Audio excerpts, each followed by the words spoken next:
Asapa from Zion Law School. Again, this is the free astrotheology course. This is the course textbook, The Gospel and the Zodiac, The Secret Truth about JC, the Christ figure. The author is Bill Darlison. All right. So let's get to it. The link is in the link to the free PDF is in the description area of this video, along with links to my courses, online courses, one-on-one Ancient Ibaryath, and then on Saturday, I teach live. It's a Zoom class.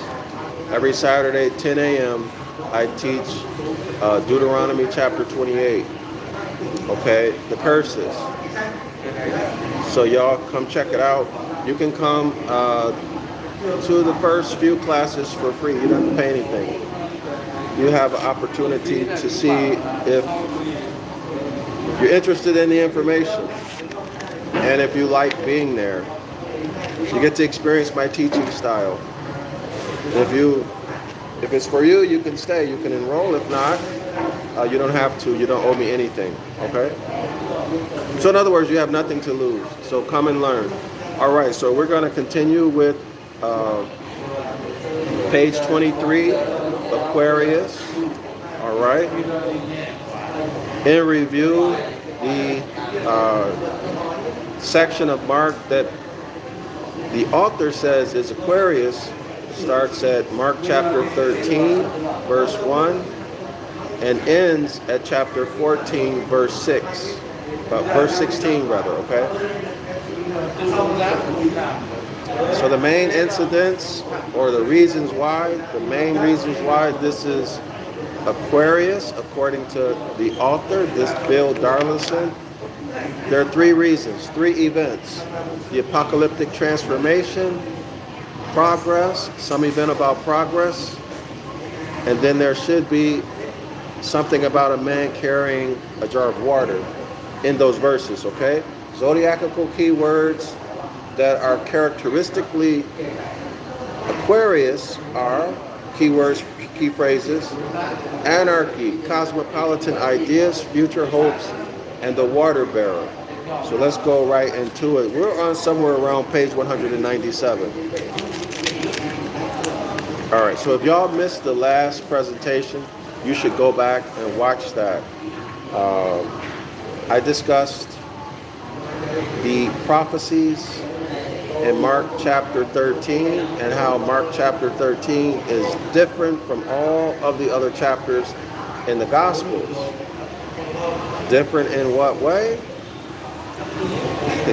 Because it shows that the Gospels never happened. All right, it shows that these prophecies failed. And since the prophecies that are mentioned there failed, clearly, in order to believe that stuff, you need to activate your imagination, which is narrative transportation. And if you've been following my work for a while, you should know that that is detrimental to your physical and emotional well-being. All right? But anyway, go read it. All right? I don't want to go through it again. All right, so we're going to start with continue with the spiritual lessons of Aquarius, looking for the incidents and keywords that we mentioned, all right? Let's see. Let's start on page 198. The author makes a point, and this is true, that the ancient house of Yasharallah, including, I'm talking bloodline, and the religion. So the religion, this is during Babylonian captivity or shortly thereafter, the religion comes in. Okay, prior to that, it's the bloodline house of Yasharallah. All right, the bloodline and the religion at that time respected what we call the Zodiac right now. They respected it. It governed their lives. Not in a religious way, but in the same way we use a calendar today. Right? You look in the calendar, you got all your appointments, you book your appointments. It was the same way. The Zodiac served two functions. An almanac, it told you when to plant. It gave you advance notice of the change in seasons. And we also used it for navigation on land and sea. So, you might think of it as being like a GPS system. Yeah, a GPS system.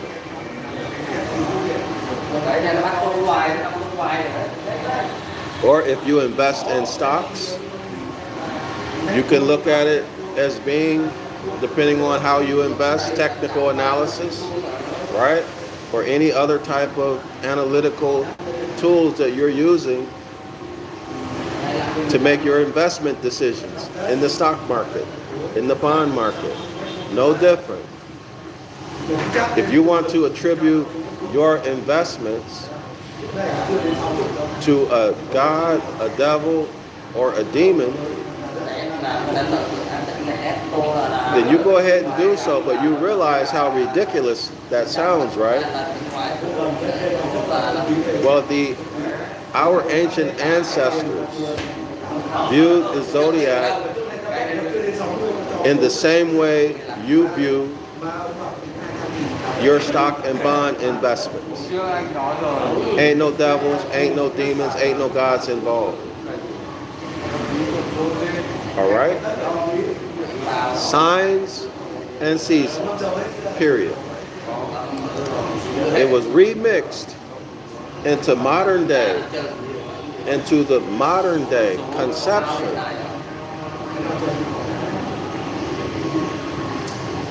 that most of the people in the Western world have, which they got through the church. The church demonized it. Why?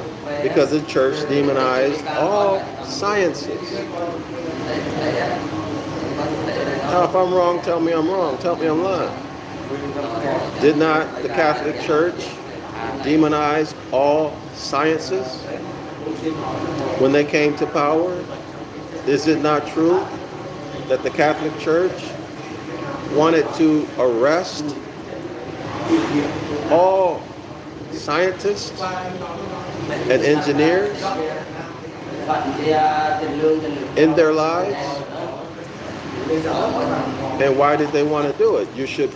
Everybody should know this from, I think we learned this in world history, right? In middle school, secondary school, and then again in high school, right? So they killed off all of the mathematicians. They killed off everybody. In other words, they were killing off the Moors, right? And their motive was to replace the science with religious doctrine. In other words, they'd have a stupid people who they could easily control through fear, through mythology and fear. That was the goal. All right? So we have to get that out of our mind. Get it out of our mind. And the language that goes with it, the connotative linguistics that goes with it, the paradigm that goes with it. Okay? What's the paradigm? External deities. Somebody else saving you. Living your life according to religious doctrines. Instead of being harmonic with nature, meaning you're your own savior. Y'all see that? You're your own savior. So if you're harmonic with nature, that means you must what? You must observe and study nature and then live your life by it. The same way y'all living your life right now through so-called science. But unfortunately, it's not science.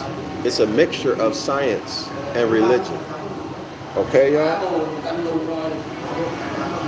The same way you wake up and you check your 401k, see how your portfolio performed, right? You go out and you seek financial advisors or stockbrokers, whatever it is that you're doing, or you rely on a company to handle your investments for you, the same type of analysis that they are doing, meaning that they're not running and praying to a deity. They're not doing ceremonies and rituals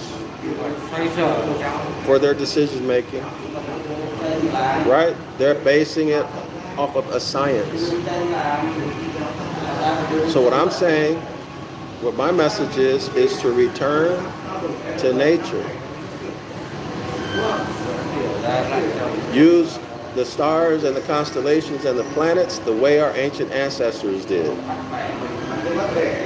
as a science, all right? And recognizing who you are in the whole scheme of things. I've been through that. If you don't know what I'm talking about, go back and watch the other videos that I've done, all right? The past 10, 15, especially about masculine mental energy, especially about mentalism, all is mind, all right? I talked about the Father, I talked about the Holy Spirit, and the Son, the S-O-N, Son, all right? The Trinity in natural law. Not the Trinity in the Zodiac, the Trinity in natural law. But then there are many Trinities. Anyway, let's go. Let's keep going. Mark was living at a time when the equinox was about to move from Aries to Pisces. Y'all hear that? Mark was living at a time when the equinox, so that would be the spring equinox. So there is the spring equinox, and then there's the fall equinox. Spring equinox is the vernal equinox. It's usually going to come about between March 19th and March 21. Okay? And then we have at the other side the autumn equinox. Spring equinox, this is the law of the covenant. Let me correct myself. This is the covenant of labor, the contract of labor. All right? So it is just what it sounds like. It's labor, it's work, it's investment in resources, it's time investments. You got to do work. All right? The sweat of your brow. So as I mentioned before, there are 12 zodiac signs, and a great year is 25,900 years thereabout. Divide that by 12, that gives you a zodiacal age. It's roughly 2,500, 2,400 years or so. I don't remember the exact number, but you can do the math yourself. All right? So, Aries is the ram. This is why the Jewish people, they blow the shofar, the ram's horn. Okay? When Moses led the people out of ancient Egypt, Mizraim, they were coming out of the age of Taurus the bull, hence the golden calf in the story about Aaron and the people wanting to return to Egypt. Meaning they did not want to leave the age of Taurus. The golden calf is Apis the bull, or Taurus, gold because the sun is gold. Clear? So they left Taurus, entered into Aries, Now at Mark's time, they're about to leave Aries to go into Pisces. Is that clear? To the age of Pisces. Each age is approximately 2,500 or so years long. A age or epoch of time. Clear?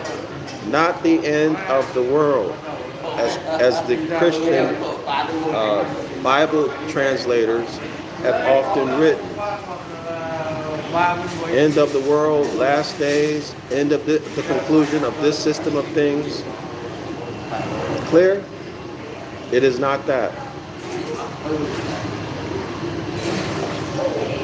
It's just a shift in the zodiacal age. And the end of one age marks the beginning of another.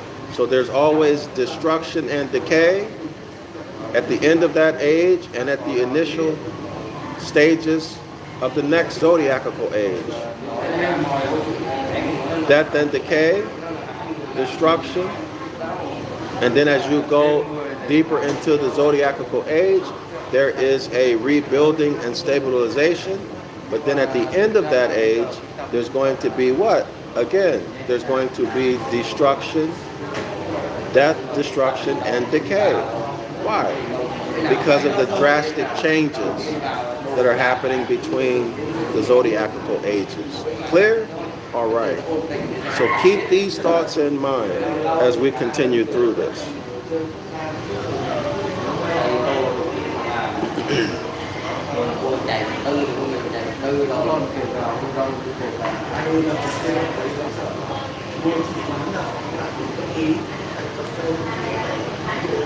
Okay, so according to the author here, the author, and he's not the only one that makes this assertion, that between each zodiacal age, there is a new religion.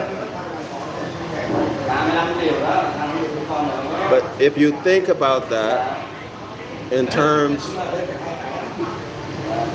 of the meaning religion has today, this cannot be true, right? Because religion is a new thing. The religion as we know it is a new thing. These rituals and ceremonies directed at one or more deities, external deities. This is a new concept. This is a new phenomenon. But there's a reason why they all are based on the zodiac and a solar deity. Because they all came about at roughly the same time. All drawn up from the same template. No different than if you're looking, if you have a template, let's say you want to, you have a case in the hybrid court system. Let's say traffic ticket, family court, whatever. So you go online and you know what people do, they find a template, right? And then they put their name in it. They put their address. They put some specifics about what happened in their case. Well, they did the same thing with all of these religions. You change the date on your template, right? They changed the date on that religion. All using the same template. Modified, or let me not say modified, tailored to the culture. Tailored to the history, the science, and culture of the people wherever they may be in the world. That's all they did. Clear? So if these people mean, including this author, let me read this to you. It reads here. So Mark is writing about the end of the age of Aries and the approaching end of the individual's spiritual cycle in terms drawn from Jewish apocalyptic writing, which was the conventional way of describing catastrophic upheaval. Y'all see it? And that's really all it is. The zodiacal age changes, and according to modern astrologers, when the zodiacal age changes, a new religion is going to come in. The old religion's in, and the new religions will begin. Clear? For example, Moses led the people out of ancient Egypt. According to history, I'm not saying this is true or false. They were worshiping in Egypt all kinds of deities. And the Jewish people, during and after Babylonian captivity, they worship all kinds of external deities. The bloodline house of Yasharallah, according to the Bible, had all kinds of deities that they were worshiping. Y'all see the point? This is prior to the Exodus. And when they went into Egypt, they were worshiping the Egyptian deities too. Clear? But when they left the age of Taurus, they were supposed to worship the Tetragrammaton according to the story. But they didn't want to change. So the people convinced Aaron to make a golden calf. And then they worshiped and they danced and they had a lot of fun, right? Worshiping the golden calf or the deity Apis. And y'all know that Apis is half of the deity in Serapis. Serapis. The deity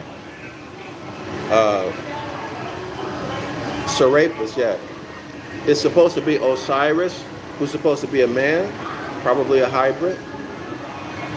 A mixture of Osiris and Apis the bull. This is Serapis. This is the deity who has the same story as JC the Christ figure. Followers were called Christians. Okay? Those who were in position were called bishops. The followers were supposed to be with Serapis after they died and in paradise. The whole story.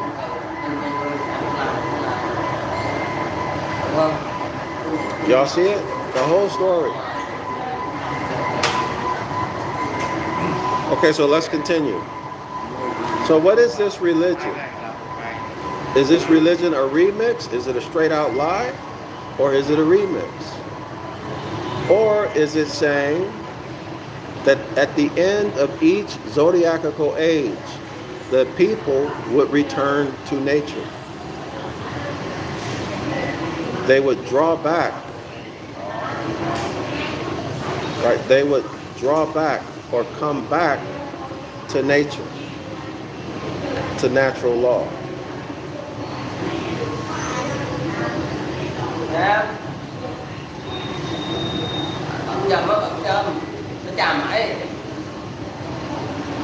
See, if it's true that there would be a change in the spiritual cycle of the people, and y'all know that spirit means, I don't even want to say it means, the etymological meaning of spirit in Ancient Ibaryath is breath. So it doesn't make sense that they would draw back their breath. That's what's happening.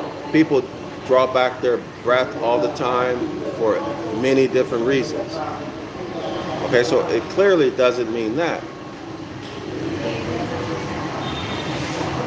But when you think about spirit, and I don't know what word they're basing this on, but if you look in the Kabbalah, not the Kabbalah, the Kabbalion, you look in the Kabbalion by the three initiates, this is where you'll get the 7 Hermetic laws or principles. They referred to spirit in that book. You know what? Y'all go find that out yourself. You go read it yourself, and you find it out yourself. All right. So y'all go do that, and then you get the meaning. So let's continue. Mark is telling us here that these apocalyptic writings, remember the one we talked about,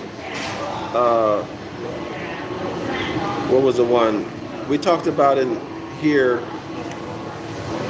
which book was it? Was it Malachi? No, it wasn't Malachi, hold on. We talked about one of the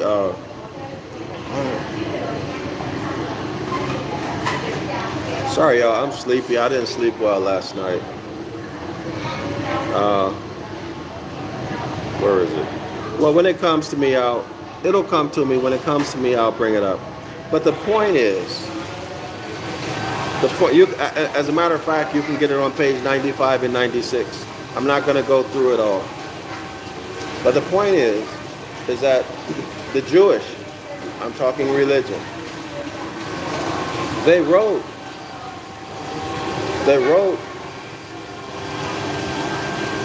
about the stars and the planets. When you look in the minor prophets, you start to get hints and tidbits about the planets and the constellations and the sun being involved in some type of catastrophic event. So this is what the author is talking about. As a matter of fact, the Jewish ideas spring from the concept of the day of the Lord, a time in the future when capital G-O-D, when Zeus, Odin, Woden, Thoth would intervene dramatically in world history and act as champion for Israel, for Isis, Ra, and El. Whenever this day of the Lord is referred to in the Old Testament, the imagery, imagery on the screen of your mind, the imagery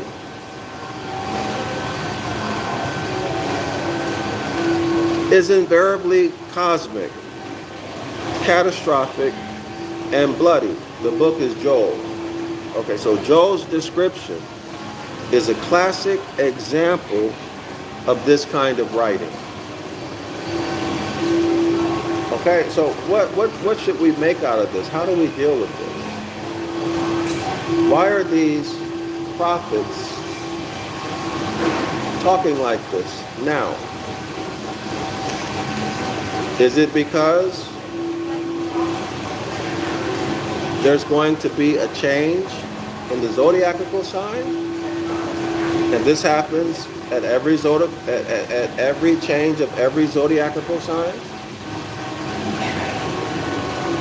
Well, if that's the case, you'd have to ask the question, why didn't we see writings like this during the time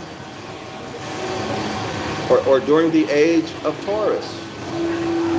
Why didn't they have prophets who wrote that during these times? Well, we'd have to check the dates on all of these books to see which, if any, were written in the age of Taurus. Y'all see what I'm saying? Or another way to look at this is that these prophets are either completely made up, like a whole lie,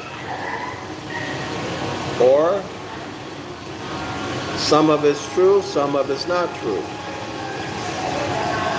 Okay, or half-truths. What would be the purpose of the half-truths? Well, because they're preparing you for the New Testament. Or they want to match it up with John. Because remember, it's the Gospel of John who presents JC as a deity cracking the sky as this celestial deity. That's what we've been talking about in the last one or two videos. That's what made John's gospel unique, different from Matthew, Mark, and Luke.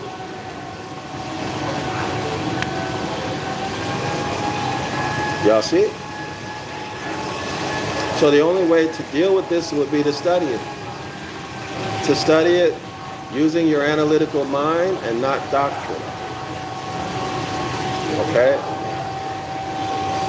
If you use your analytical mind, that means you'd be using etymology, other linguistic concepts and principles, grammar rules. Y'all see what I mean?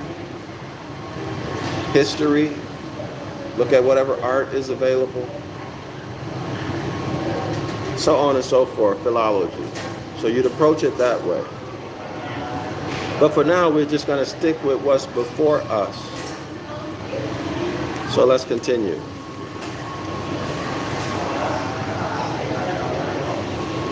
Go back to, ooh, man. We're going to make this a short video, y'all, because I feel tired.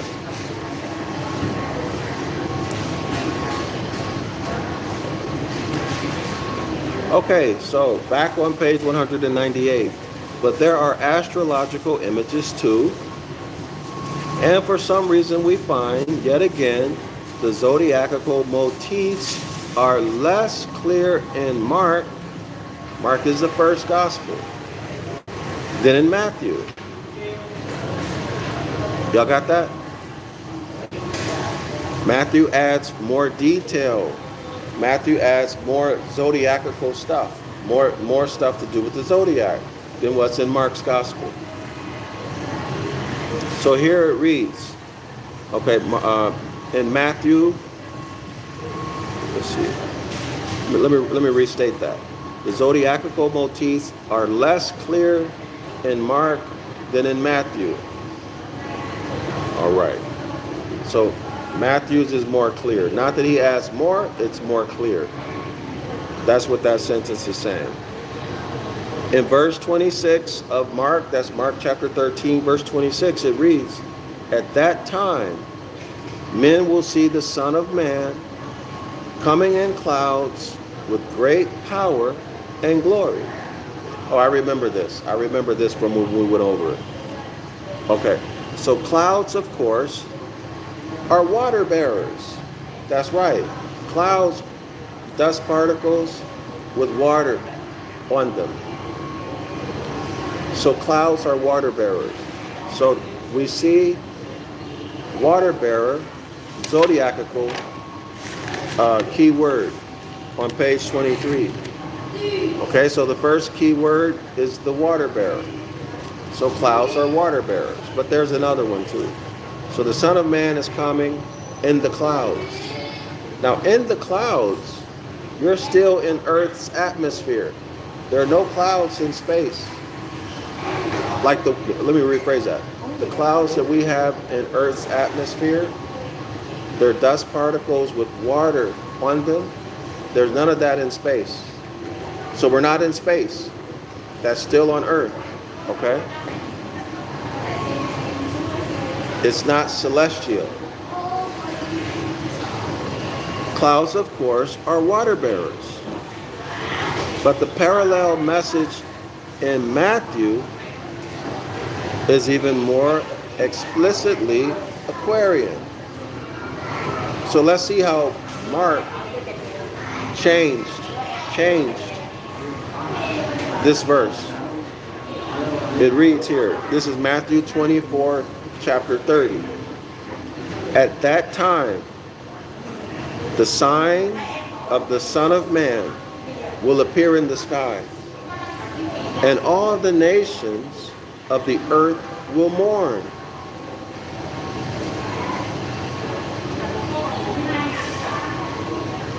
They will see the Son of Man coming on the clouds. Let me repeat that. They will see the Son of Man coming on the clouds of the sky with power and great glory. Glory is light, shine.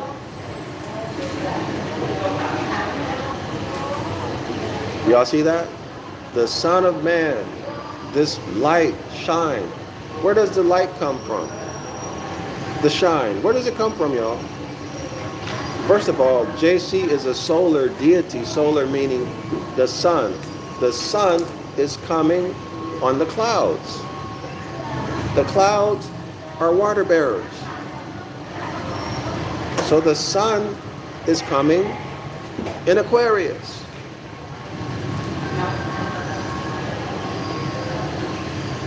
Can everybody see it? Mark chapter 13, verse 26 reads this way. At that time, men will see the Son of Man coming in the clouds with great power and glory. Simple. Same verse in Matthew, but more information is given. Matthew 24, verse 30. At that time, the sign of the Son of Man. See the stars, the sun is a star, are for what? Signs and season. At that time, men will see the Son of Man. At that time, the sign of the Son of Man will appear in the sky. What's the sign? The clouds, the water bearer. And all the nations on the earth will mourn. Well, what happens when one zodiacal age ends and another begins? There's death, destruction, chaos, confusion. Do you think people are going to be chilling and enjoying? Or are most people going to mourn their losses? Y'all see it? So this end of the zodiacal age and beginning of another zodiacal age, and the trauma, the death and destruction and chaos, and the physical and mental trauma has been remixed.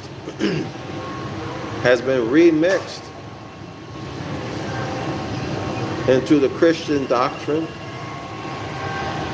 of the end time prophecies, the Great Tribulation, and the War of Armageddon. Y'all see it? All the nations of the earth will mourn. Now, going to, what was his points? I can't remember. But a flat earth and a flat earth and a global earth argument. Well, here's the sun. The Son of Man is coming on the clouds. The Son of Man is coming in Aquarius. With, what does it say? With great glory. That means great sunshine. Powerful sunshine. Here's the northern hemisphere of the earth. But on the southern hemisphere of the earth, they don't see it, right? It's shadow. It's nighttime. So it cannot be true, according to flat earth people, that the earth is flat. Otherwise, this verse is a lie that we just read. Y'all see it? It says all nations of the earth. Okay? or all men at that time. Now in Mark, there's another distinction. In Mark, it doesn't say all. It says at that time, men will see the Son of Man. Okay, so in that case, it's not giving. So in Mark, it doesn't apply. So the men in the north, maybe not the men in the south, but in Matthew, all.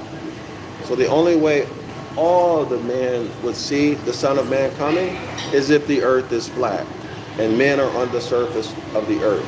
Y'all see the argument here?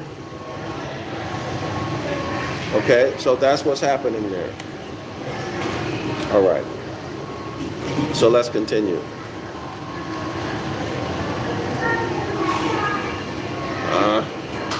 I lost my spot. Okay, so a little earlier, Matthew reports the question which prompts this whole discourse. Now here's the point, y'all. Here's the point. Tell us, when will these things be, and what will be the sign of your coming? So in Greek, it's parousia, literally quote unquote presence, and the completion of the age, okay? So that question was asked, and the answer is Matthew 24 verse 30, or Mark 13 verse 26. Okay, so that's that's how this information came out. Is that clear? But let's continue. The authorized version. Authorized version means the King James. Okay, 1611 authorized version translates this last phrase as quote unquote the end of the world. Now the end of the world is not the end of the age. Y'all see it? The end of an age has a different meaning than the end of the world. End of the age, the end of one zodiacal age, which is approximately 2,500 years or so. You get the exact number by dividing 25,900 divided by 12. The end of one zodiacal age and the beginning of another. All right? Always marked by destruction, death, trauma, emotional and physical trauma. The ending of one thing, beginning of another, just like anything else with life, right? Those transitional periods are very, very difficult. Okay, end of an age, zodiacal age. And, see, our ancestors knew that. How? They lived their life according to the stars.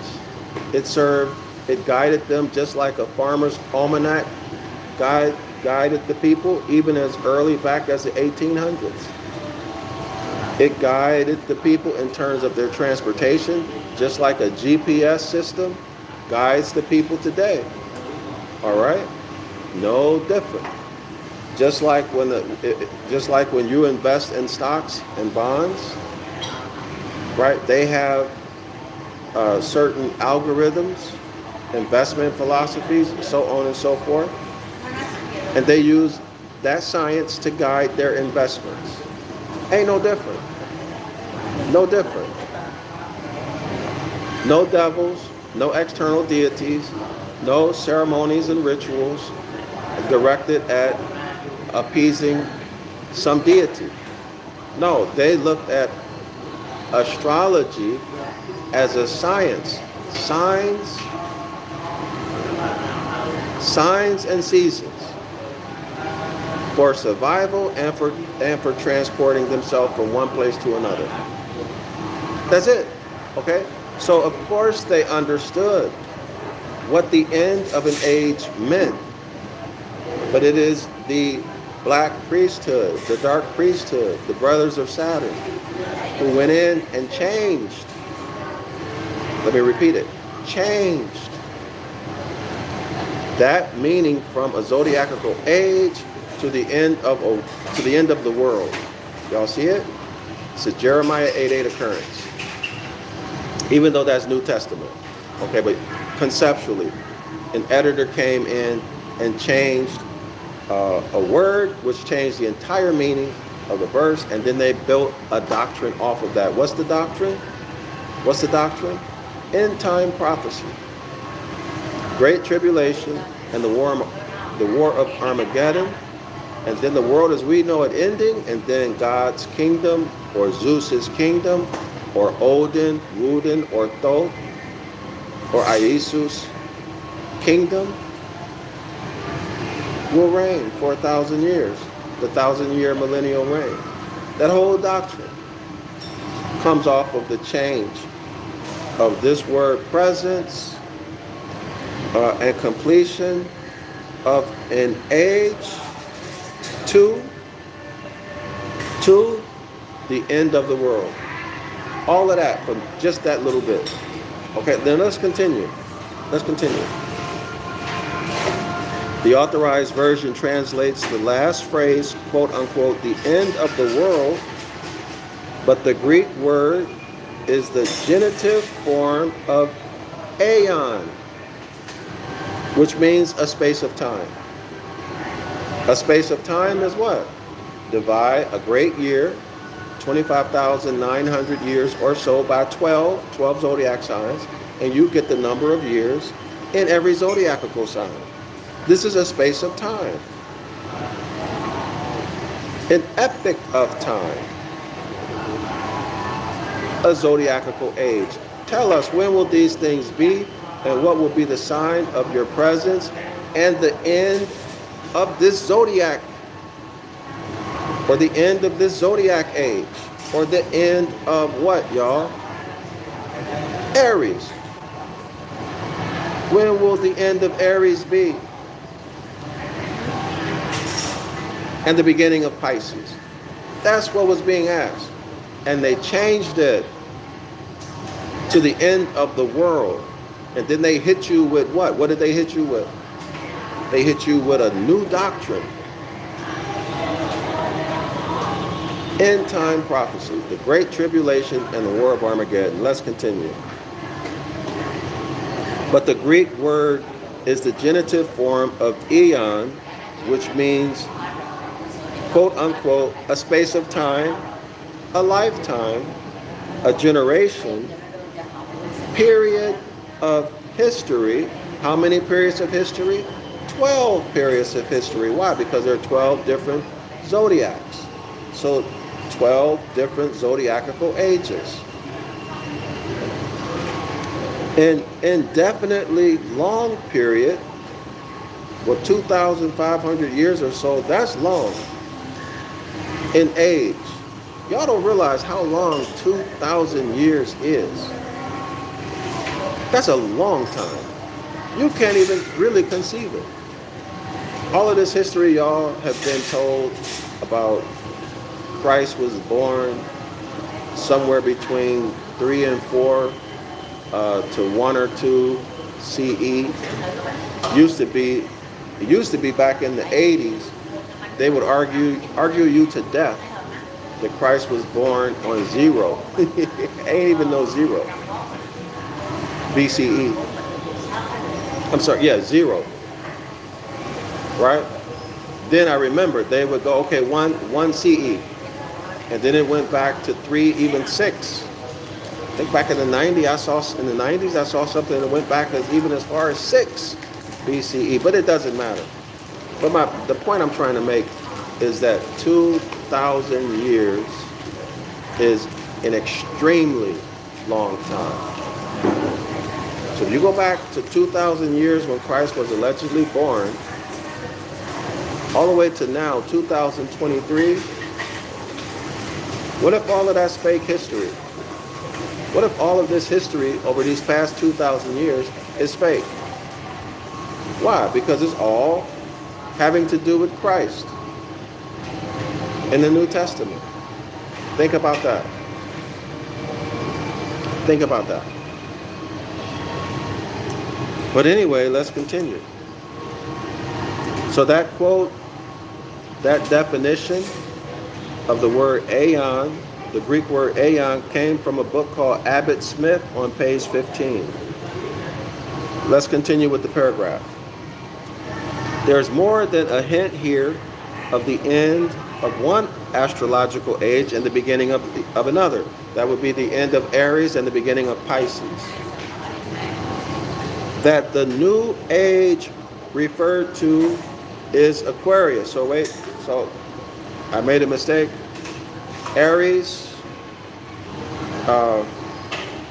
Taurus was ending when when the whole JC thing was happening. It was the end of Taurus and the beginning of Pisces. Now, the apostles were asking JC, when would be the end of Pisces? Okay, so the end of Pisces would be the beginning of Aquarius. All right, so I hope I made myself clear. We're talking about the apostles here are asking the question, when will the end of Pisces be? And the beginning of the next zodiacal age, which is Aquarius. All right, which is Aquarius. Okay, so I hope I clarified that.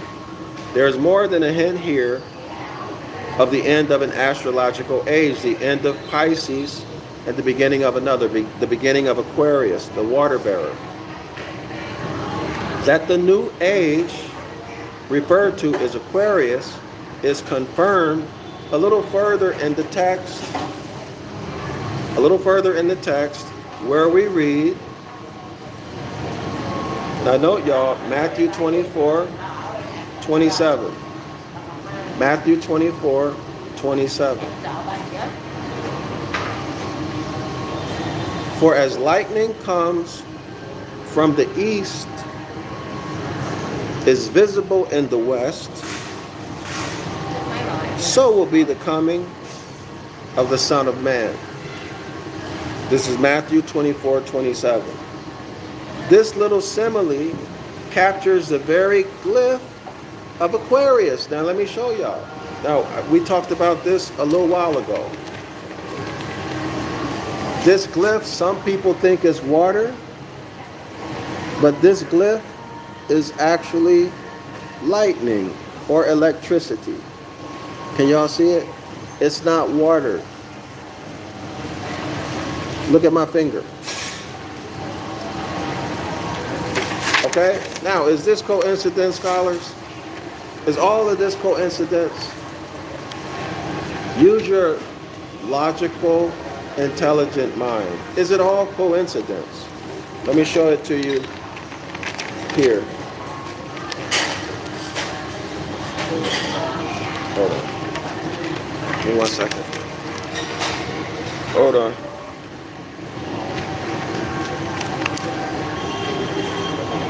So y'all can see Aquarius right here. These are lightning bolts. If you flip it the other way, it looks more like lightning bolts now, right? Can y'all see that? Tilt it. Y'all see it? Let me come here. How about like that? Let me let the camera focus. Tilt it a little bit.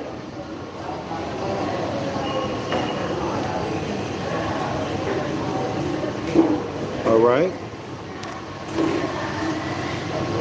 Sit up. Lightning bolts. Is that coincidence? When do we see electricity come out of the sky?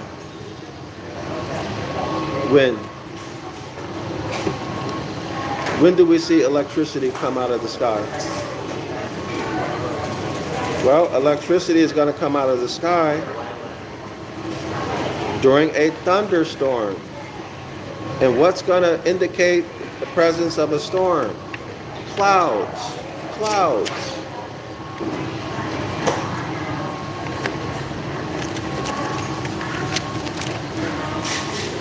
Aquarius. And here's the motif or glyph for Aquarius. Okay, it is not water. It's electricity or lightning bolts. Who is the deity who's known for throwing lightning bolts, y'all? Who is the deity of storms?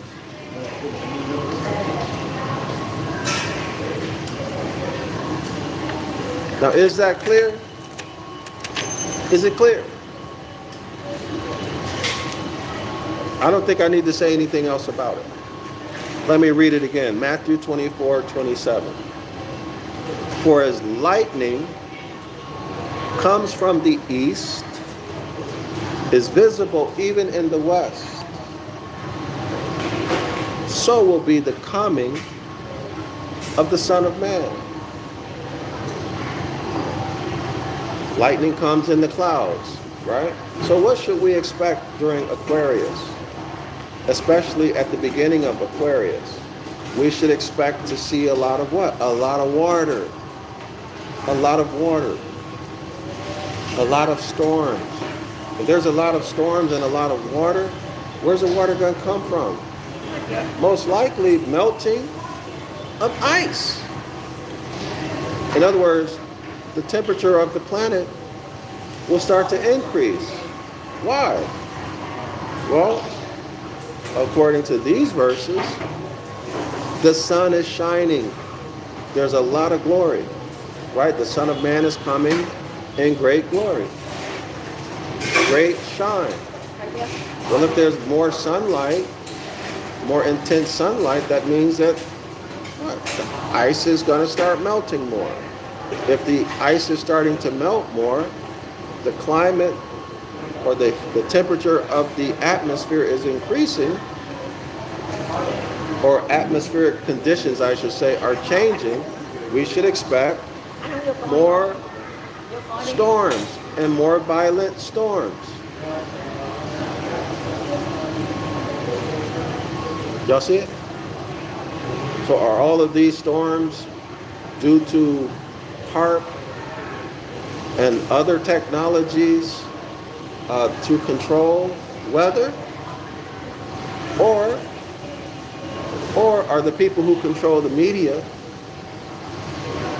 the elites, are they putting this information out so that you can continue, or you can even have another reason to worship them as gods, because they even control the weather? But when all they actually did, they're just taking credit for it. Like the Wizard of Oz, the little hybrid troglodyte nigger behind the curtain. Right? That little evil guy pulling the levers. He's just back there lying.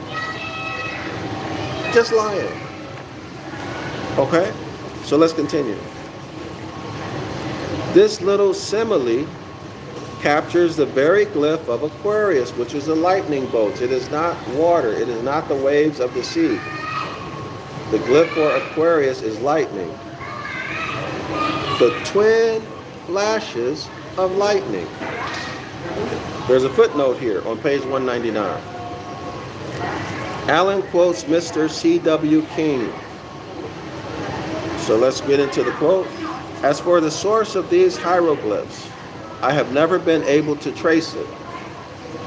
Okay, so the hieroglyphs would be the glyphs, like the lightning, all of the glyphs of the Zodiac. They are found exactly as we see them in very old medieval MSS. And Mr. King is inclined, in default of any other origin, to, quote, suspect they were devised by Arab sages. These would be Moors. Don't get it twisted. Remember the occupants of the so-called Middle East. These are not the original people. So the pale faces are not the original people in that area. In fact, they haven't been on the planet very long either. Right? Okay, so let's continue. An opinion which I do not follow. So the author disagrees with that the Arabs came up with these motifs. The subject is shrouded in great obscurity. And even Professor Sayce recently informed me that he had been unable to trace the history of the zodiacal symbols up to their first appearance in Western civilization. Which begs the question, did he find them in their first, or are they known? Their first appearance, is it known in Eastern civilization? Okay, so this information came from Allen, a footnote in Allen on page 49. However, there is little doubt that the Aquarius hieroglyph appears just as we have it, except with 3 lines instead of 2. So instead of 2 lines, there are 3 lines. In other words, 3 thunderbolts. 1, 2, 3. Isn't it interesting that they changed it to 2? Why 2? Why 2?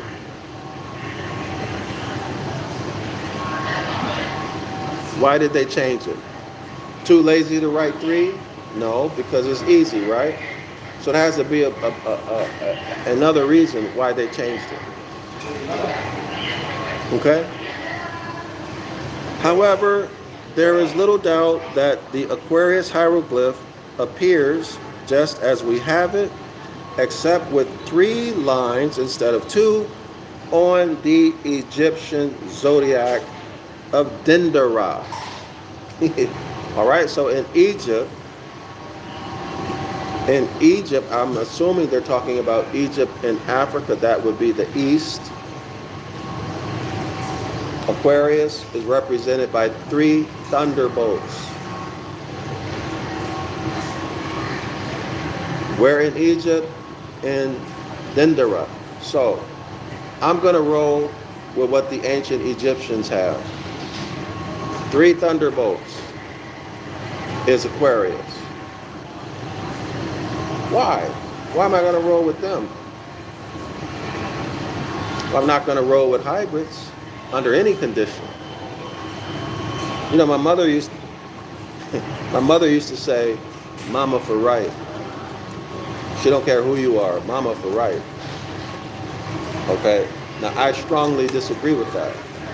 I very strongly disagree with it. Okay? Y'all see where being for right has gotten you.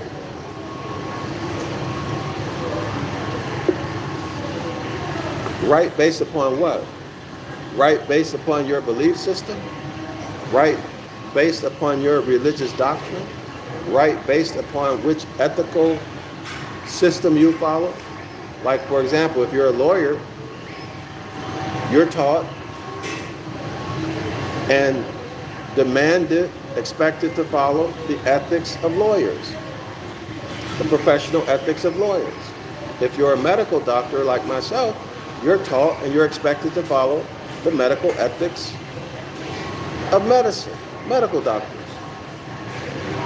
Okay, if you're in architecture, you're taught the ethics of architecture. So a lot of different ethics. Okay, if you come from culture A, your culture is going to be different than somebody from culture E or G. So right is going to be different depending on the person and their training and their profession. You are teaching biology? I'm Something like that. Yes. Okay, have a good day. You too. Yeah. It's nice. The people are very nice. She asked me if I'm teaching biology right now.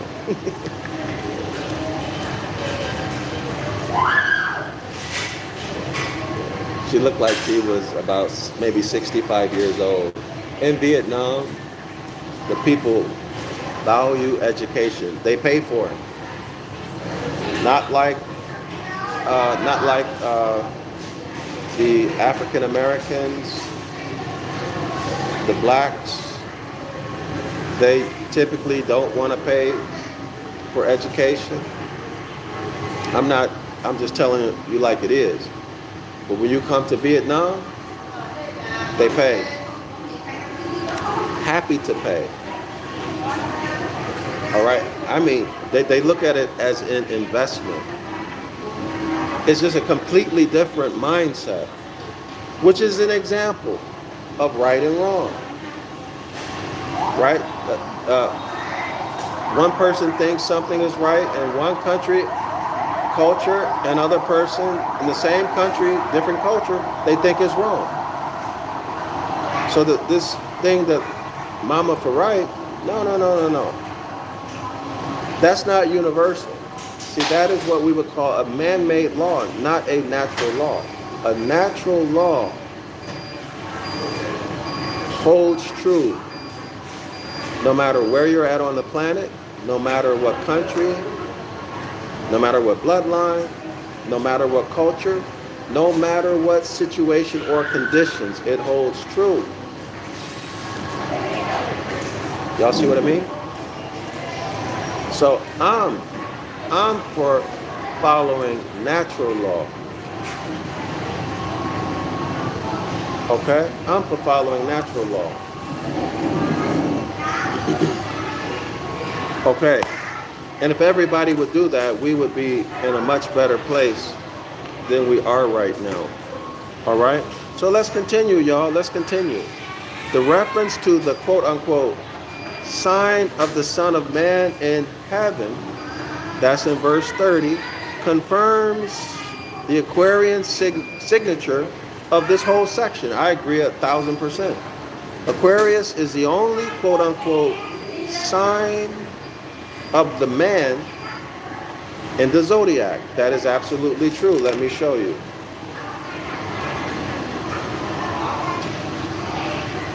Y'all see how they remix this?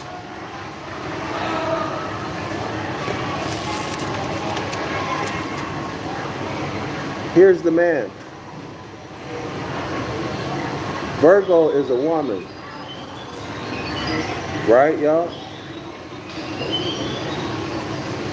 Gemini are two twins. So they're two. This is one man. Clear?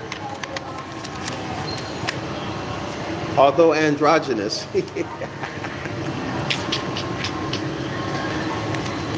But I tell y'all what, I hold my thoughts on that. All right? Aquarius is the only, quote-unquote, sign of the man.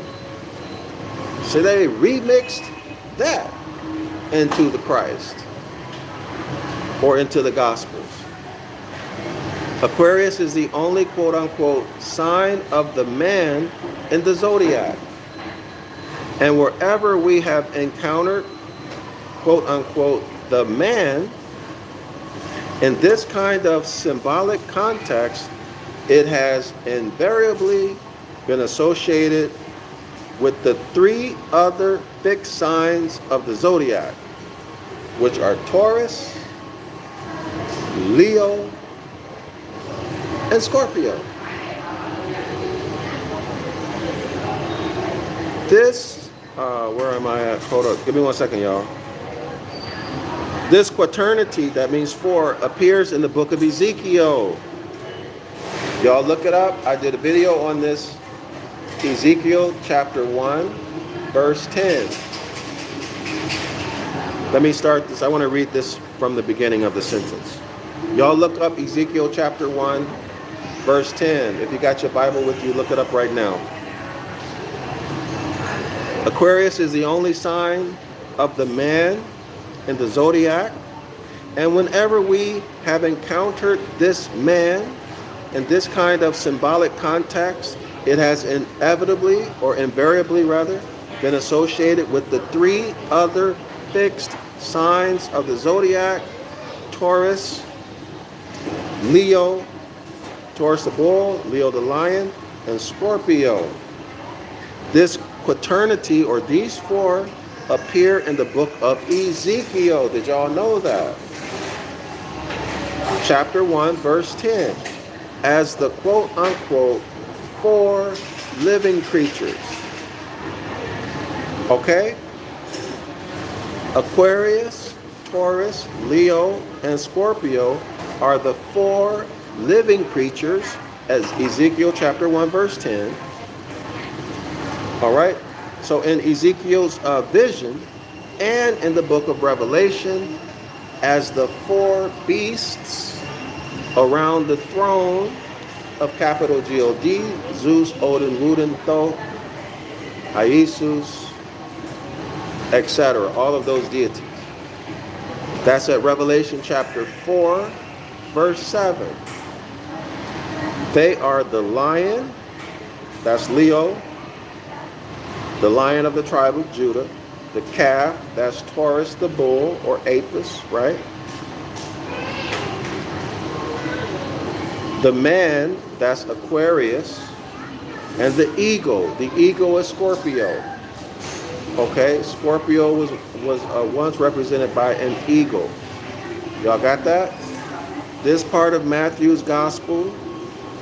Now go back and watch the video where I did. Y'all can see that for yourself if y'all want to see more. Cerebral Messiahites, they added 1,000 years to the Gregorian calendar. Thank you so much for that, Cerebral Messiah. Y'all see that? So they have played around with the times and the season. Why? Why?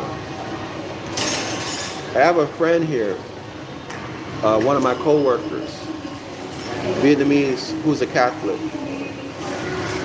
And y'all know Catholic people, they don't know anything about the Bible. As a general rule. But she knows enough that she don't believe in the Zodiac and don't even want to discuss it. Why would she know more about that than what she even believes? Y'all see my point? This part of Matthew's gospel seems to point toward our day. The quote-unquote dawning sun. Okay, so the dawning of the age of Aquarius, when the old structures would be torn down and a new order would arise from the smoking ashes. A new order, a new world order. Do y'all think these politicians and corporations, the elites who run the world right now, you think they may be just trying to take credit when they talk about this new world order? You think they may be trying to take credit for it? Make you think that they have the power to do these things? Or are they actors pretending to be in control? Like the little hybrid troglodyte, Paleolithic colonist in behind the curtain, pulling the levers in The Wizard of Oz. Cerebral Messiah writes, what's the name of the book you are reading from? Cerebral, also Zeus. Yeah, also Zeus, yes. So our textbook, this is the free astrotheology class. The textbook we're using right now is The Gospel and the Zodiac, The Secret Truth About J.C. the Christ Figure. The author is the Reverend Bill Darlington. There's a link to a free PDF, Cerebral Messiah, in the description area of this video. All right? So I also got links to books I've written on Ancient Ibaryath and my streaming course and my live Zoom course every Saturday, 10 a.m. Eastern Standard Time. Links to a lot of stuff. Also the Ruin of Nations, also the Devil's Pulpit. Okay? So if you read anything, read the Devil's Pulpit and study the Devil's Pulpit.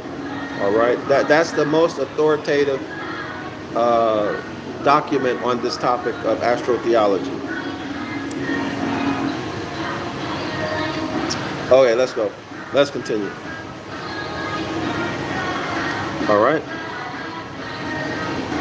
Okay, so this part of Matthew's gospel is pointing to the dawning of the age of Aquarius, were the old structures that we're talking about, corporations,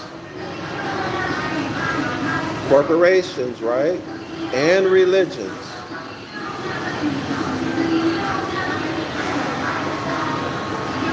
Would be torn down, and a new order or a new world order would arise from the smoking ashes. In other words, it's the new world order, Aquarius, will not be ruled by corporations or Christianity or Islam or any of the world religions. Y'all see? W.B. Yeats, or Yeats rather, who was well versed in esoteric lore, describes the birth of the new age in his poem, The Second Coming. It is a time when, quote unquote, things fall apart. End quote. The center cannot hold. So y'all, if the center doesn't hold, what does that mean? The center doesn't hold. That means the bottom drops out.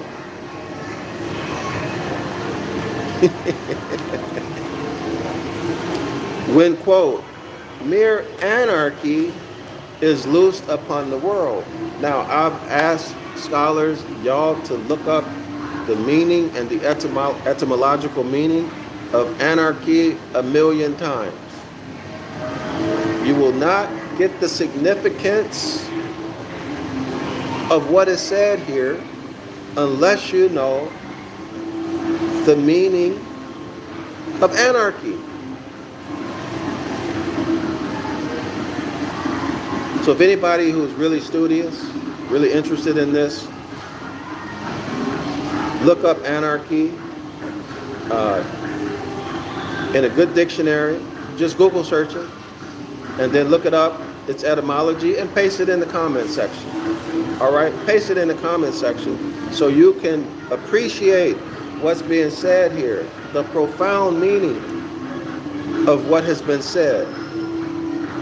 It is a time when things fall apart and the center cannot hold, and when mere anarchy is loosed upon the world.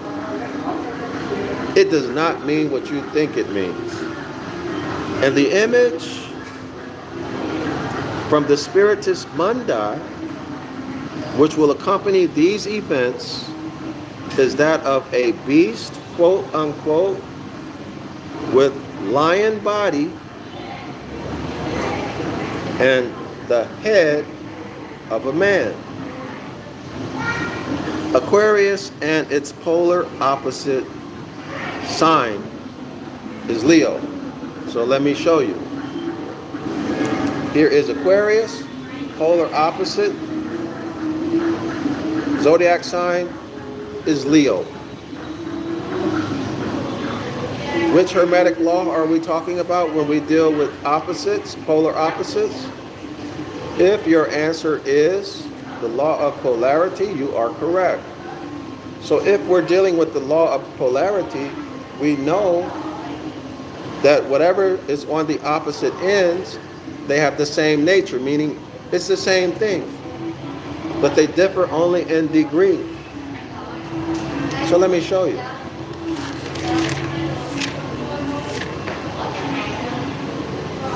Let me go to another, let me show y'all a page so you can see what this looks like.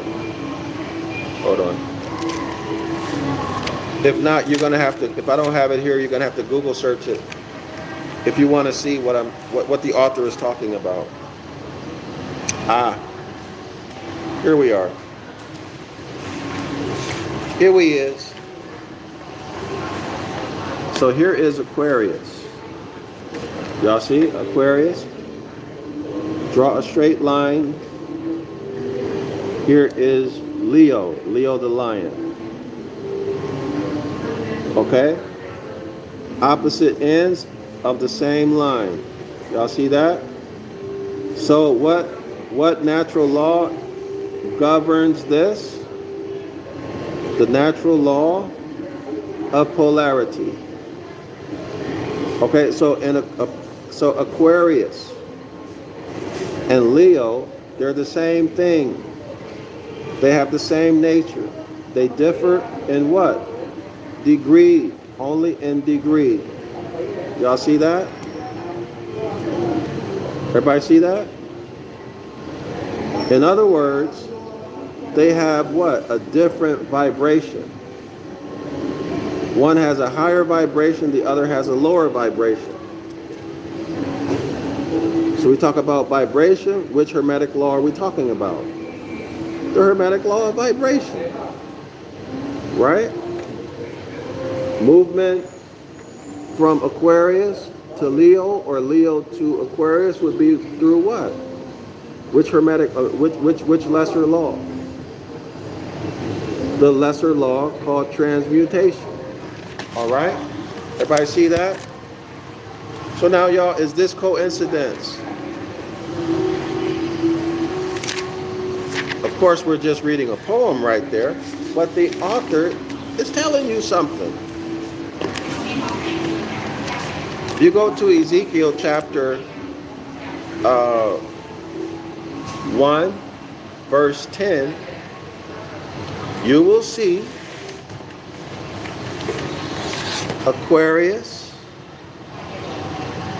Taurus, Leo, and Scorpio. These are the fixed signs, as they're referred to here. Okay? So let me see what I can see. Let me see if I can show you something else related to that in this image. I don't want to spend too much time searching for this, but y'all can watch the video, okay? But if it's easy for me to find it, I'll show you.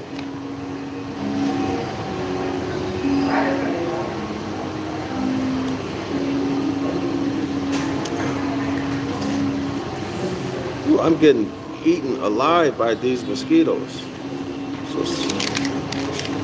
Well, y'all go watch the video, all right? But remember the concepts that I just told y'all, or just shared with you, or reminded you of. Why can I say reminded you of?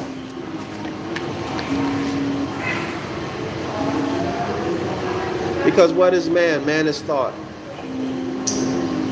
So without going through the whole story, man is all law. All right, man is all law. Okay, so the first of the natural laws is the law of mentalism. All is mind. The other 6 of the Hermetic laws come from the law of mentalism. Right? Thought, mind. Without thought, there couldn't be a mind, can there? All the laws have their origin in the mind. If man is thought, thought is mind, then man is all law.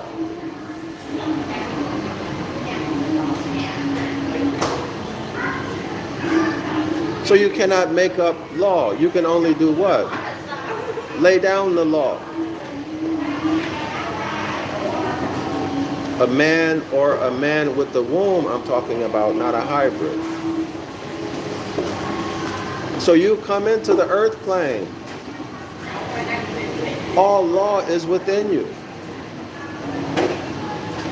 All right? So anything that there is to know, that there ever was to know, or that you ever could know, is already there.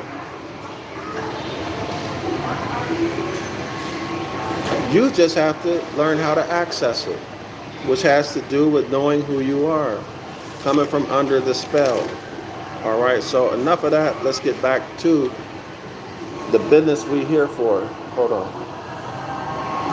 All right.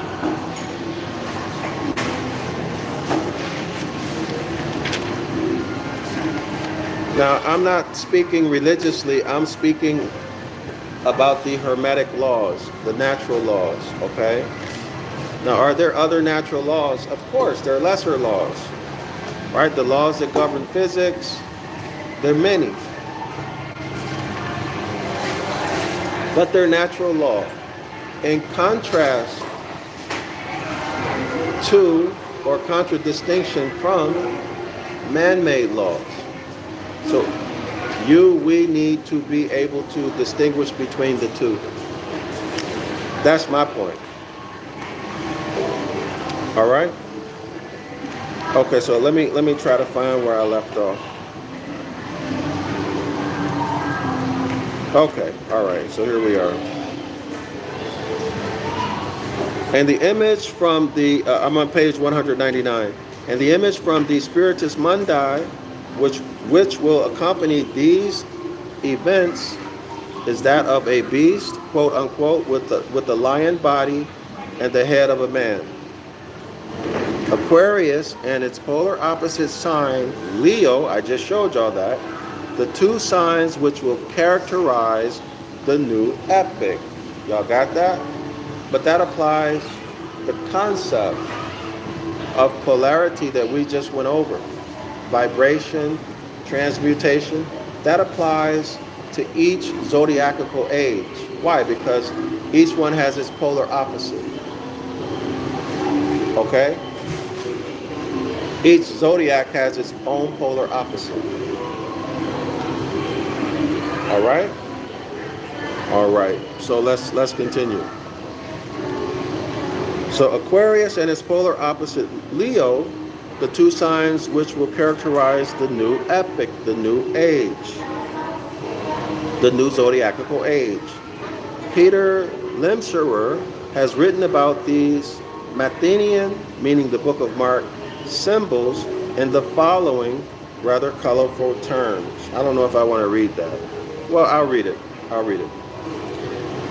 And as he, that's Uranus, okay, the planet Uranus, brandished his newfound powers, flexed in his cosmic muscles, she, the Earth Mother, would suffer violent convulsions. So here's the death and destruction, right?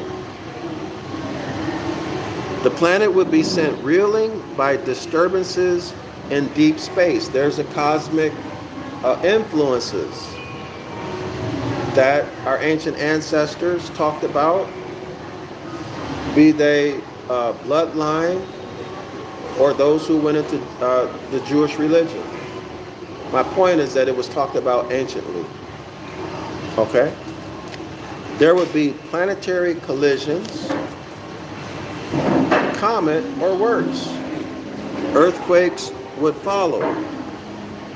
Volcanic dust would hood the moon and turn the sun to blood. We saw this stuff in the Gospels, right? But this is just Peter Lemscherer's comments, okay?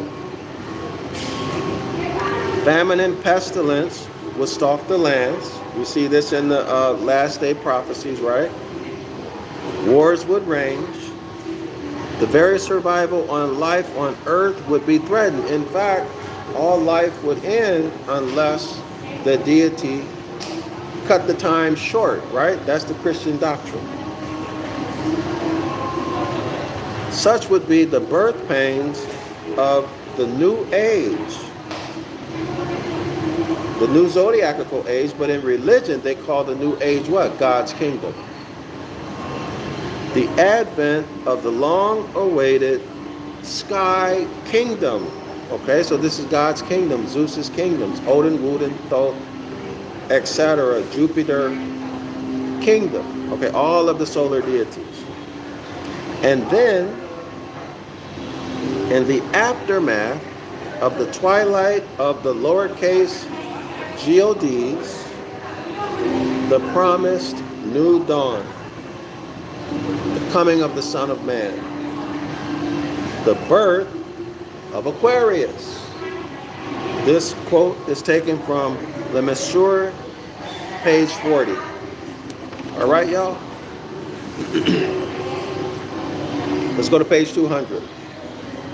But the turmoil and chaos of our own turbulent time of transition from Pisces to Aquarius, perfectly predictable on the basis of the ancient theory of astrological ages. Y'all got that? Y'all got that? It's what I've been saying throughout this whole video. Not just me. A lot of people know this. We see a remix of natural phenomena. Things that happen at the end of one zodiacal age and the beginning of another. In our case, end of Pisces, beginning of Aquarius. Death, trauma, chaos, destruction. Remixed into religious doctrine.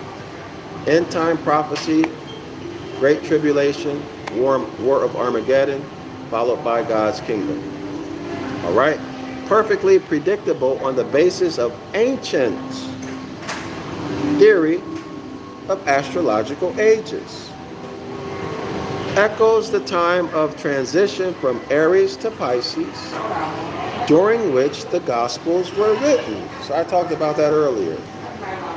Transitioning from Aries, the chauffeur, right? And then Pisces with JC, the Christ figure. And then before Aries, there was what? A transition between Taurus going into Aries. And Aries going into Pisces.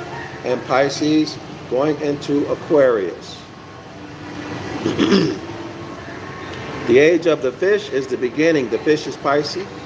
The age of the ram, symbolized by the temple in Jerusalem. There was never a second temple. Y'all must know that. Watch the video I did with Sonetta. All Abrahamic religions are a hoax. Okay, so the age of the ram, symbolized by the temple in Jerusalem, is ending. And the old order will resist so strongly that the universe itself, some people say Mama Universe, will reflect the tension between new and old. This is coming from Mark chapter 13, verse 7 and 8. When these things will occur, no one knows. But JC's followers are called upon to hold out to the end. Yeah, right, y'all? He that remains faithful to the end, that is the one who will be saved. So this is Mark chapter 13, verse 13. Isn't that number interesting, y'all? 13. 12 zodiac signs, 12 constellations, plus the sun equals 12 plus 1 equals 13, meaning perfect government. In other words, if you are harmonic with nature and you are living your life by the signs and seasons and energies provided through what the Most High has created, right? The physical universe and the laws that govern it, then you're in perfect harmony with nature. That means your mind is right. That's perfect governance. Perfect governance. You govern your own mind. That means what? You're in honor. Republican form of government. 13 is not a bad luck number. You've been lied to. It means perfect government. Perfectly governing your mental. The Republican form of government. It means honor. Harmonic living with nature. Y'all see it? Perfect rulership. Ruling who? Ruling yourself. Nobody got to tell you what to do. Isn't it interesting that when you understand this and you live your life harmonic with nature, you become what? The Christ. You become the Christ. Is it a coincidence, scholars, that this verse where the Christ tells the apostles that if they hold out to the end, don't get desperate and become dishonorable. Stay in honor at all costs. If you hold out to the end, you will be saved. Who saved you? Yourself. And they put this scripture as what? Mark chapter 13, verse 13. Now y'all mean to tell me that's a coincidence too? Is that what y'all telling me? Or can you see it?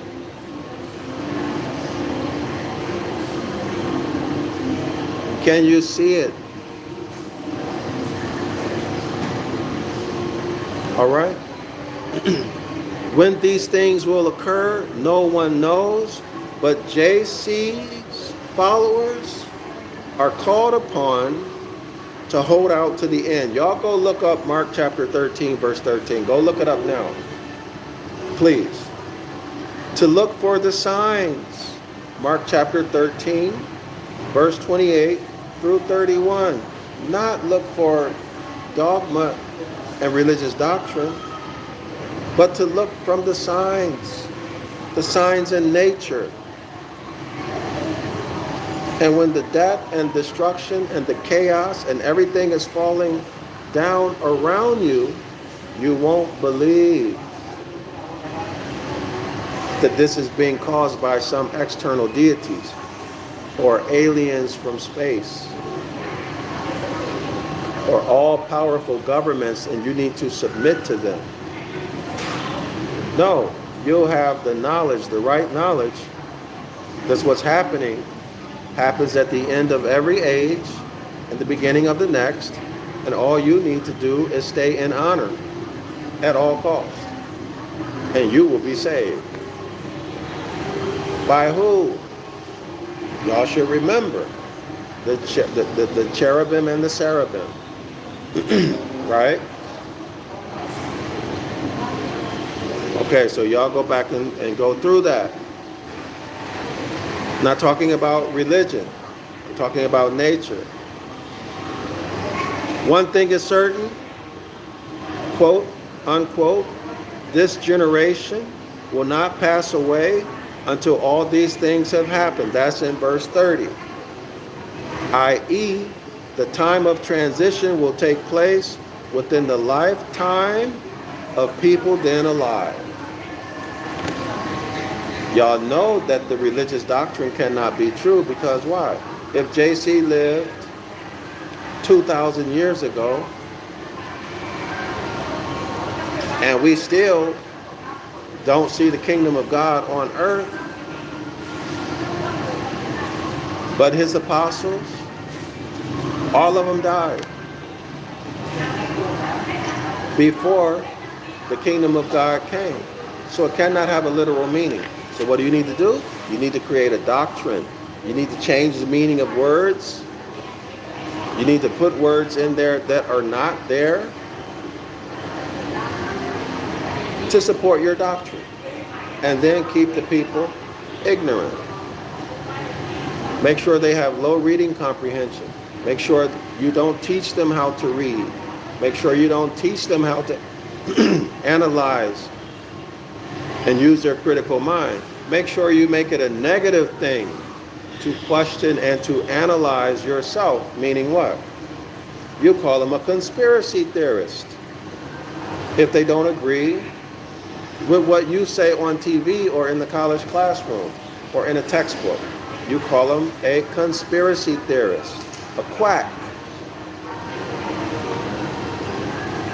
If they don't follow the experts on TV who tell you to take a shot that hasn't been tested, allegedly, you don't know what's going to happen. And worse than that is coming from people who have not only tried to genocide you out, but have been doing it for hundreds of years.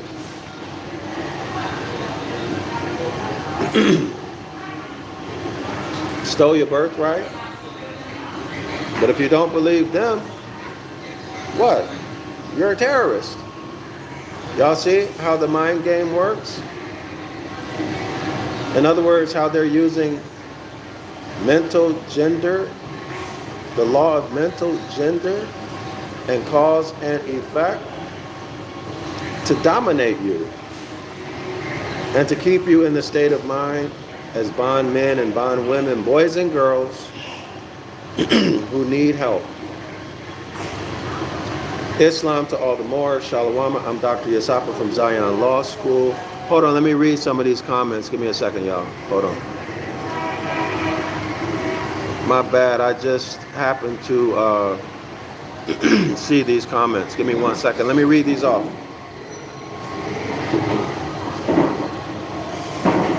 Okay, so Cerebral Mindset writes Zeus, and then OG Anarchy reads state of disorder due to absence or non-recognition of authority or other controlling system. Y'all got that? Now I hope you put the etymology right. OG also writes also the organization of society on the basis of voluntary cooperation without political institutions or hierarchical government. Let me read that again, y'all. OG writes. Also, the organization of society on the basis of voluntary cooperation without political institutions. Corporations will fall apart, y'all, right? Or hierarchical government. Cerebral Messiah writes, order out of chaos. And 1493, the Pope asserts the right to colonize, convert, and enslave. Pope Alexander the Fourth issues a papal bull, decree intercataria, in which he authorizes Spain and Portugal to colonize the Americas. Okay, excellent. So, y'all notice that these two definitions are very different. OG writes, anarchy, state of disorder due to absence or non-recognition of authority or other controlling systems. These would be corporations, be they political, religious, etc. Okay, so what? The presence of corporations, okay? Next, also the organization of society on the basis of voluntary cooperation. Now, if you voluntarily cooperate, are you using your own mind or is somebody telling you what to do?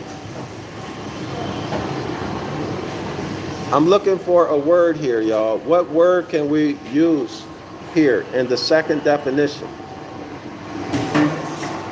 The organization of society on the basis of voluntary cooperation without political institutions. So no governments, no corporations, or hierarchical governments. So what are we talking about? There's a better etymological meaning. There's a better etymological meaning. So y'all have to look up the etymology. It'll tell you clearly what anarchy is. Okay? It'll tell you clearly what it is.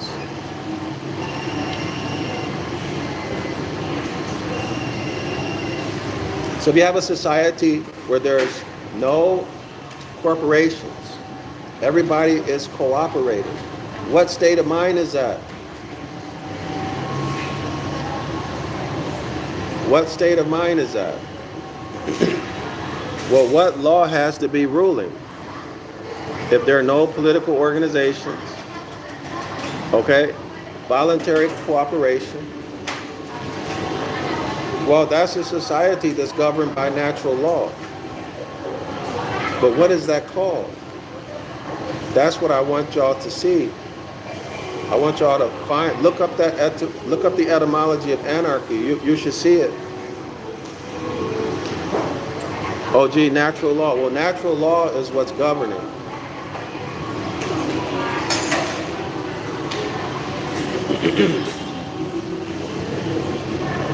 See, if you're voluntarily cooperating, you're not being induced or forced into it, right?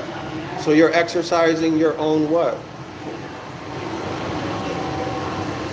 You're not being forced into it or indoctrinated into it. Natural law is governing. Everybody's following natural law. So who's making the decisions? You? or someone else? And then what is that called?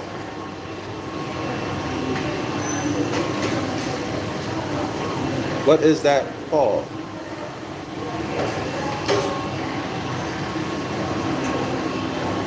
Free will, W-O-Y, him, impel writes, free will or compliance.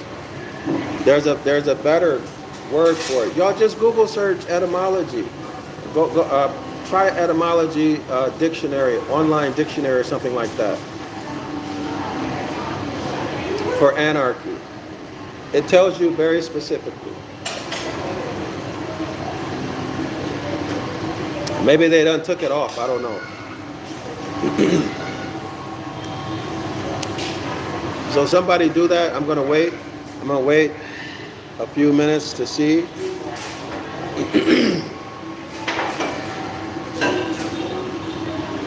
Somebody cut and paste it.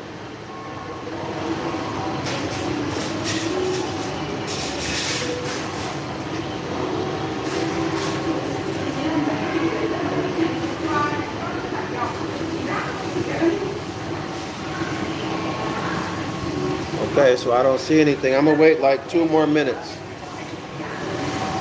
Or if y'all searching, put a one in the comment section so I know y'all searching, and I'll just wait. But try the online etymology dictionary.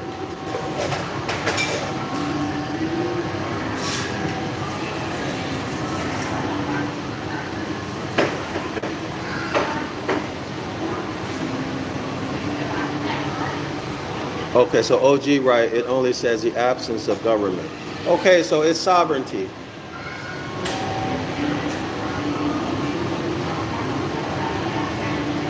Okay, it's sovereignty. You do your own thinking. You do your own thing. Now think about it. From a corporation's point of view, if you're doing your own thing and they want to control you, from their perspective, is that chaos?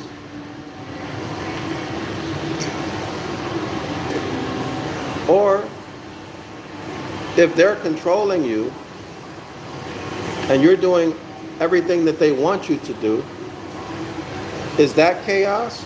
Or from their point of view, let me say it again, is that chaos? You're doing everything that they tell you to do, indoctrinated you to do, or physically force you to do.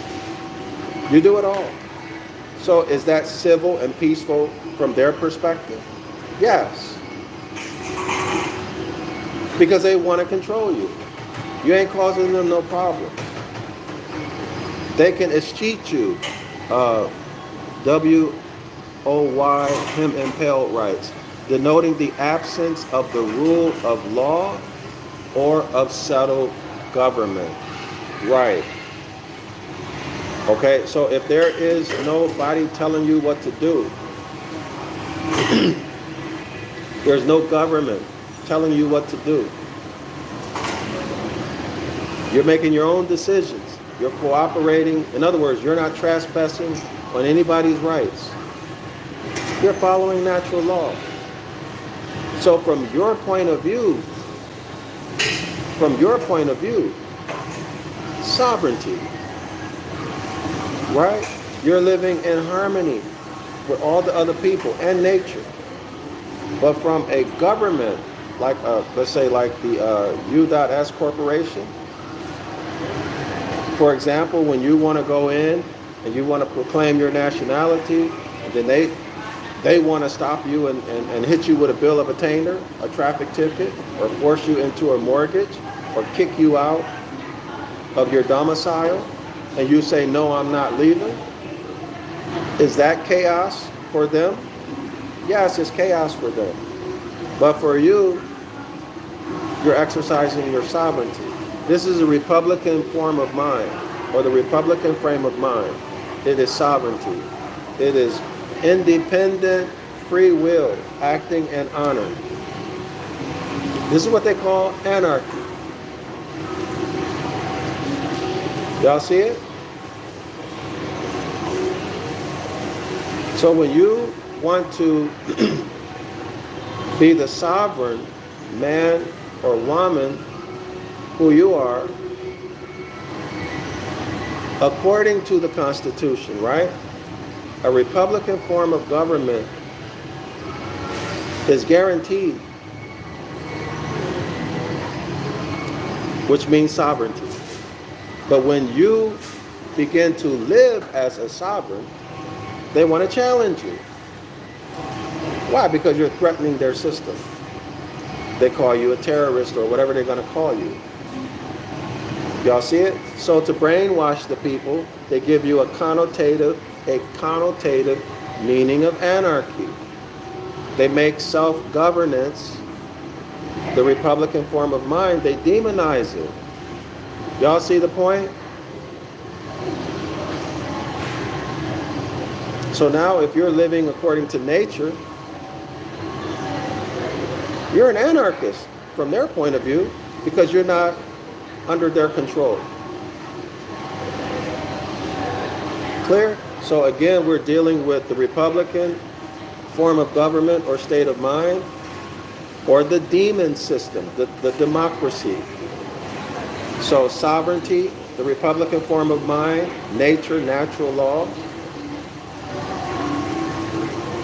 versus religion, which is what, y'all? Maritime, Admiralty, Catholic, Christian, canon, policy.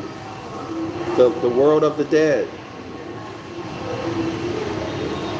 Bondmen and bondwomen. So you get shipped out of nature, natural law jurisdiction, shipped out on the good ship Jesus, right?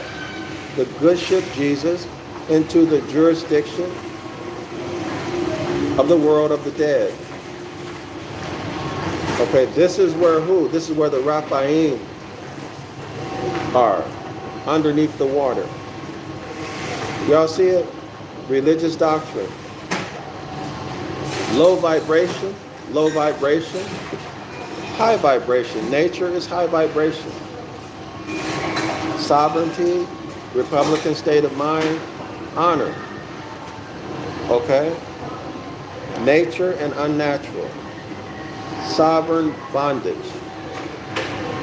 The law of vibration means that at the positive pole, there's a very high vibration. At the negative pole, there's what? Very low vibration. Y'all see it? They shipped us, our ancestors, out of nature because of, what we did. We were not following the natural law. We broke the Most High's commandments. Shipped us out on the good ship Jesus into the world of the dead. Y'all see it? Maritime, Admiralty, Catholic, Christian, canon, policy, jurisdiction, law language, connotative linguistics. Okay, connotative linguistics at the negative pole, at the positive pole, denotative linguistics. Knowledge of self at the positive pole. Well, who am I? Well, I said earlier that man is thought. If man is thought, that's talking about all law. What law? Natural law.